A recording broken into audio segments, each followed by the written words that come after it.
parle de la vie, de l'Oula, c'est comme une fiche d'identité, la naissance de la vie, comment elle a été créée, les premiers habitants, voilà. Tout l'historique de la vie. On peut parler d'une personne, un personnage, on parle du personnage, on parle du lieu de sa naissance, qu'est-ce qu'il a fait, comment il a évolué, etc.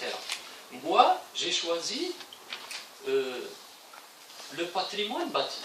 C'est-à-dire, je n'ai pas parlé des personnages, de la communauté, même si parfois, même en parlant du patrimoine bâti, dans l'ouvrage d'Helbert, j'ai trop centré mon travail sur les châteaux mauresques qui existaient à Helbert. Et dont certains existent encore.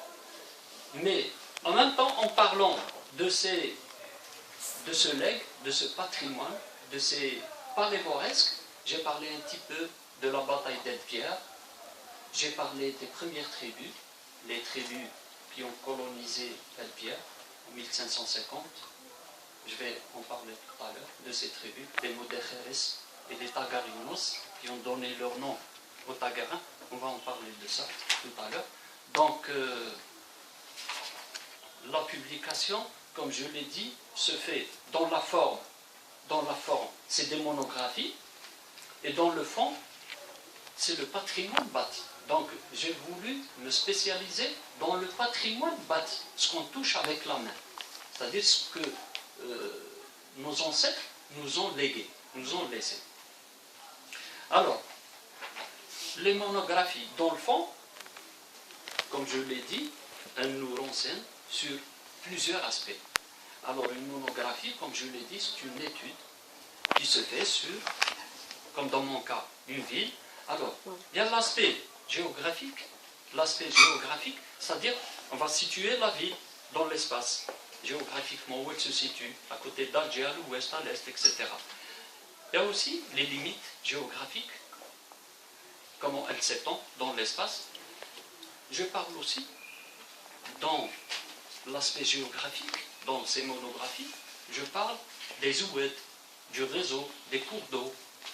Et vous savez qu'avec le temps, on a perdu les vrais noms des oueds. Je ne sais pas s'il y a parmi nous des gens qui se souviennent qu'autrefois, en traversant les routes, on remarquait, quand on passait au-dessus d'un aqueduc, d'un viaduc, on remarquait qu'il y avait des plaques de signalisation, des panneaux de signalisation qui indiquaient les noms des oueds. Alors maintenant, c'est perdu de vue. On ne les met plus. Moi, je trouve que c'est dommage. Dommage, mais c'est vraiment dommage. Alors ça, c'est en ce qui concerne l'aspect géographique, ça permet à nos enfants, ceux qui font des études scolaires, universitaires, etc., d'avoir une matière devant eux sur ces monographies. Alors, il y a l'aspect administratif dans ces monographies. Monographies, on essaie d'identifier, de donner une identification à ces villes. Le Katana, la Nanadra de Pierre. Donc, on essaie de faire une fiche d'identité pour Pierre. La faire connaître aux gens sous plusieurs aspects. J'ai parlé de l'aspect géographique, il y a l'aspect administratif. Alors, l'aspect administratif, il y a la situation administrative. La situation administrative, c'est-à-dire elle est rattachée à la Daïra de Bouzeréa, c'est une commune de plein exercice, qui a son budget, etc.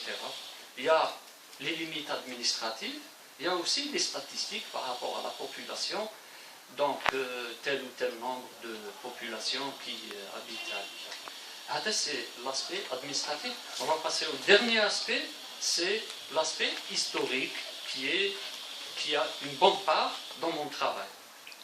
Alors, il y a l'origine de la dénomination, d'où vient la dénomination de telle ou telle ville.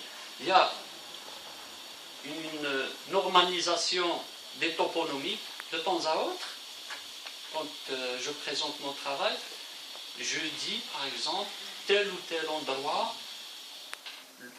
son nom a été altéré, modifié avec le